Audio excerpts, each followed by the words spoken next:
पंजाब के एक कोने में बसा गांव धकौली कभी हरियाली और मेहनती लोगों के लिए जाना जाता था। खेत खलिहान, पशुधन और बुनियादी संसाधन होने के बावजूद इस गांव में एक चीज की हमेशा कमी रही, एक खेल मैदान की।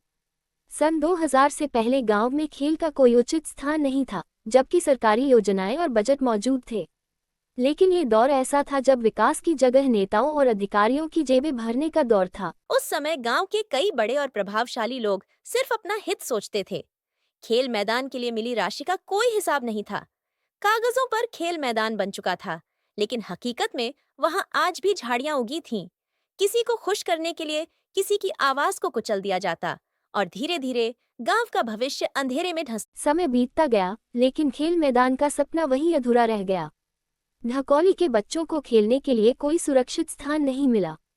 इसका असर आने वाली पीढ़ी पर साफ दिखाई देने लगा। युवाओं में निराशा और बेरोजगारी बढ़ने लगी। कुछ नशे की दलदल में फंस गए, कुछ ने अपराध का रास्ता चुन लिया और कुछ अंधविश्वास और अशिक्षा के जाल में उलझ गए। गांव के कुछ चुनिंदा लोगों की जरूर चांदी हो गई, लेकिन बहुसंख्यक युवा अंधेरे में खो गए। अब साल 2025 चल रहा है, लेकिन स्थिति में कोई खास बदलाव नहीं आया। धकौली के बच्चे आज भी खेल मैदान के लिए तरस रहे हैं। मोबाइल और नशे की गिरफ्त में आ चुके बच्चों की आंखों में अब भी एक अधूरी उम्मीद झलकती है। वे जब अपने बड़ों को देखते हैं, जो कभी व्यवस्था का हिस्सा थे या आज भी हैं, तो उनमें से अधिकतर या तो खामोश हैं या फिर खुद ही भ्रष्टाचार का हिस्सा बन चुके हैं। एक दिन गांव के कुछ जागरूक बच्चों ने ठान लिया कि अब चुप नहीं बैठेंगे।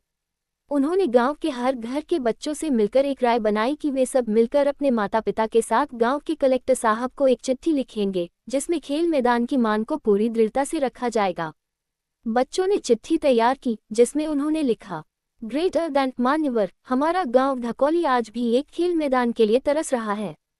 हमारे पास जरूरत की हर चीज है, जमीन, संसाधन और इच्छा शक्ति। बस कमी है तो एक सुनवाई की। हम आपसे विनती करते हैं कि हमारी इस पीढ़ी को उस अंधकार से निकालिए जिसमें पिछली पीढ़ी धंस चुकी है। लेकिन जब बच्चों को पता चला कि जो कलेक्टर आज सत्ता में है, वही व्यक्ति सन 2000 में एमसी या अधिकारी रहा था, जिसने इस परियोजना को नजरअंदाज किया था, तो उनकी उम्मीदों पर जैसे पानी फिर गया। अब बच्चों के पास कोई दूसरा रास्ता नहीं बचा था। लेकिन इस बार बच्चे चुप बैठने वाले नहीं थे। उन्होंने सोशल मीडिया का सहारा लिया, स्थानीय पत्रकारों से संपर्क किया और गांव की सच्चाई को बाहर की दुनिया तक पहुंचाया। गांव की माताएं, बहनें, बुजुर्ग और युवा सब एक साथ हो गए। उनकी एकता ने प्रशासन को हिलाकर रख दिया। कहानी अभी खत्म नहीं हुई है।